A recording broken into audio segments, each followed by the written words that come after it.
if you look at SP AusNet's evolution, it's really started, if you go back over 75 years ago, I guess, in terms of the SECV and the development of the electricity transmission and distribution networks around Victoria.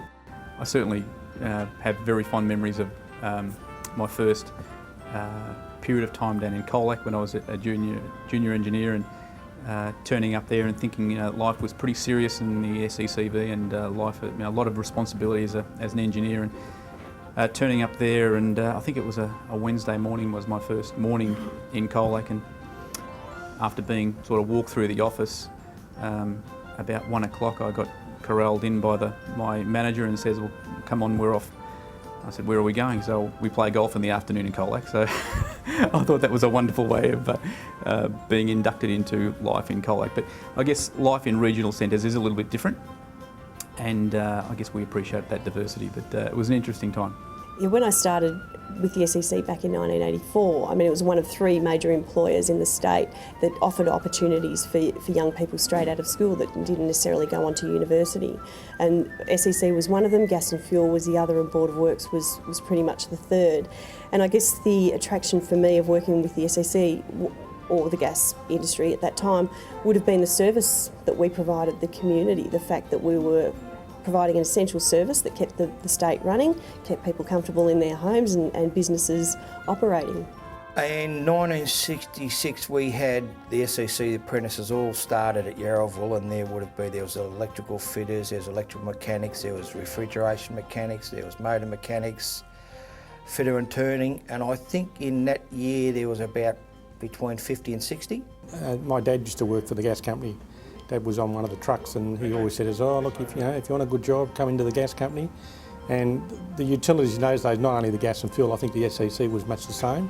It was a fairly benevolent sort of organisation, and a lot of people said, "Oh, it's full of nepotism." But one thing I found is that having my dad sort of working in the same company and so on, and a lot of the kids that came through as apprentices and trainees and so on also had mothers or fathers or other relatives and so on.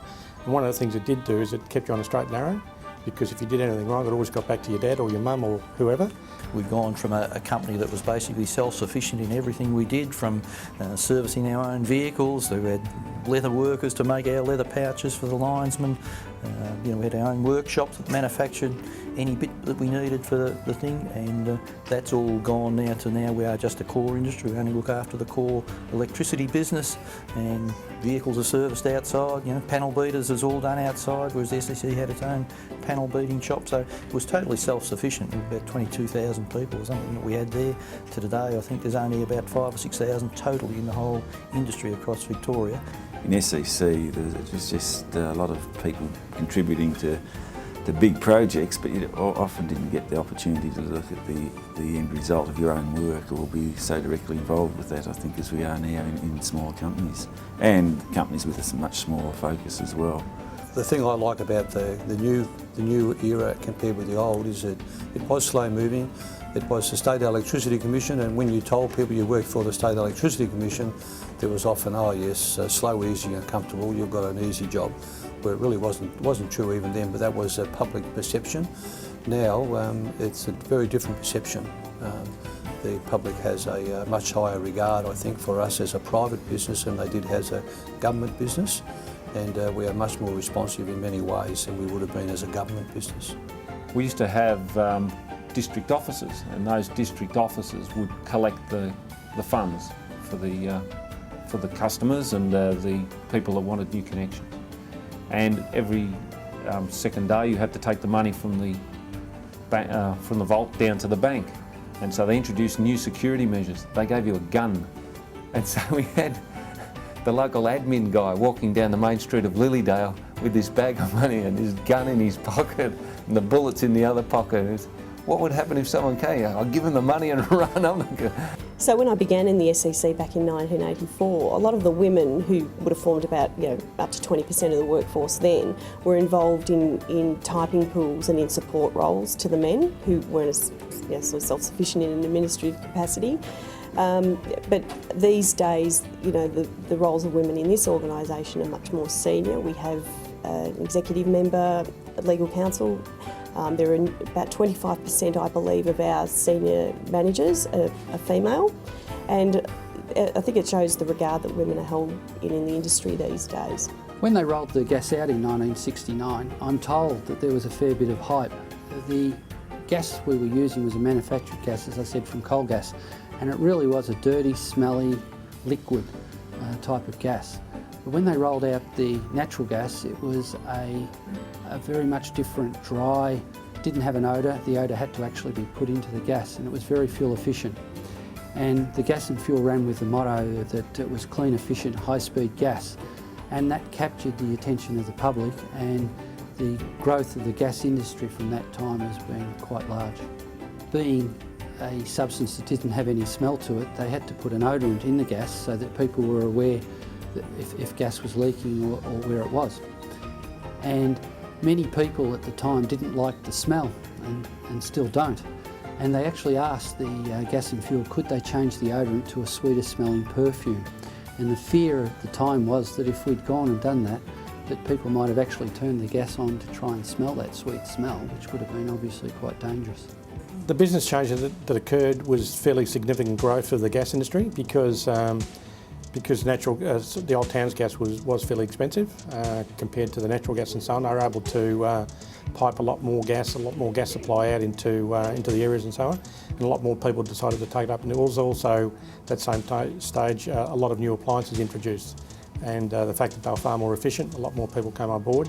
And I think the growth in customer numbers and appliance numbers and just actual use of gas was quite phenomenal over the first probably 5 or 10 years or so. It was just quite an incredible increase in the volume of gas that was actually used. About the early 90s, there were some significant rumblings around structure of the industry and how it could be much more improved and much more customer focused as well as financially responsible. And we went through things like corporatisation, which is dividing up a very large utility into 3 segments of generation and transmission and distribution components and the customer services component. Subsequent to that, with the advent of the Kennett government and a very strong reform agenda in Victoria, there was the privatisation. So we broke up the SECV into, I think, something like 15 odd companies, generation companies, networks, businesses, transmission, distribution. Well, I think there's been 2 major changes to the industry. The first one was privatisation, but coming quickly after that was the introduction of competition, full retail competition, both in electricity and gas, and both of them created this new model for energy delivery in Victoria. From the 1st of July 1998, thousands of Victorian customers will, for the first time, have the right to choose their electricity retailer. And it's because competition has replaced monopoly in retail supply and power generation. And by 1994, we were a privately owned business, 1994, 1995, and if anybody could have thought that would have happened in their lifetimes, we just didn't believe that was possible. But it did happen over a short period in the end. It's a very interesting contrast when you think of PowerNet pre-privatisation and SP AusNet today. Really, the PowerNet days pre-privatisation were really focused on customer service, and in SP AusNet today we're focusing on customer service for the purposes of creating value for the shareholders. So the contrast is quite different, and that's a transition over sort of the mid to late 90s to today. As far as SP AusNet's concerned, one of its current businesses, the electricity transmission business, was sold in 1997 to GPU, based in New Jersey in the US. That ownership continued right through to about the year 2000, and at the year 2000, Singapore Power was successfully acquired that from GPU in a private sale, and that went through into our business. On the electricity distribution side, the Eastern Energy business, electricity distribution business, was privatised and in the mid-90s, flowed through and was sold to TXU in that period, and that ownership continued through to about 2004 when Singapore Power acquired that. And similarly with gas privatisation, which was in the middle to late 90s, the gas distribution business, which currently is part of SP AusNet, was acquired by TXU and subsequently sold to Singapore Power in 2004.